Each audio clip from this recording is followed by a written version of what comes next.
Les TER bretons, soit il n'y en a pas assez, ou soit ils sont blindés. On démêle le faux du vrai. On est de plus en plus à prendre le train, non? Du coup, certains TER manquent à l'appel et d'autres sont vite bondés. Mais plus pour longtemps. En Bretagne, le réseau Bresgo, avec 400 TER par jour, dessert pas moins de 126 gares. Mais la région Bretagne est ambitieuse et va beaucoup plus loin. L'objectif d'ici 2040, proposer dans les gares principales un train toutes les 20 minutes aux heures de pointe et un train toutes les heures le reste de la journée. Mais c'est possible, autant de trajets supplémentaires? Bah ouais, et ça commence avec le dispositif 2 trains sur une même voie. La région Bretagne investit des millions pour améliorer la circulation depuis et vers Rennes avec 24 TER supplémentaires par jour.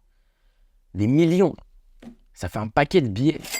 De trains, plus de trains aux heures de pointe, vous savez ce que ça veut dire. Un réveil à 7h au lieu de 6h15 par exemple. Moi je dirais pas non. Ça veut aussi dire moins de monde dans les rames, donc plus de confort. Et en plus, on nuit un petit peu moins à la planète. Bah oui, si le train est plus confortable, vous serez moins tenté de prendre la voiture. Ouais mais ça concerne que Rennes. Non, pas que.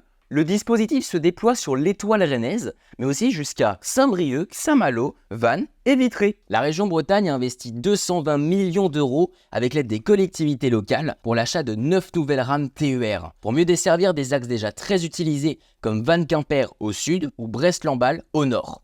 Pas mal, non? Et pour ceux qui n'ont pas de gare ferroviaire à proximité, la région va aussi muscler son offre sur les trajets en car pour faciliter les déplacements au quotidien. Bon, je vous laisse.